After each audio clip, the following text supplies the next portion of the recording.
Hi friends, ఈరోజు దొండకాయ masala curry ఎలా చేయాలో చూసేద్దాం రండి.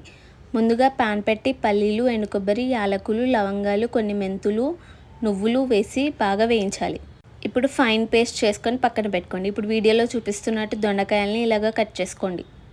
ఇప్పుడు పాన్ పెట్టి దాంట్లో ఆయిల్ వేసి ఇందాక కట్ చేసుకున్న దొండకాయల్ని వేయించండి. అవి బాగా వేగాక తీసుకొని ఒక ప్లేట్లో తీసుకొని పక్కన పెట్టుకోండి.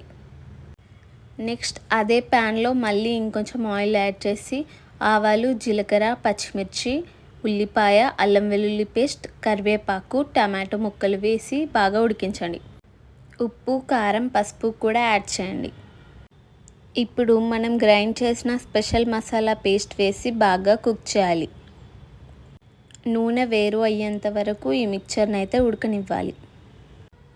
ఇప్పుడు దొండకాయ ముక్కలు వేసి బాగా మిక్స్ చేయాలి. ఇక్కడే మనం వాటర్ కూడా యాడ్ చేసుకోవచ్చు.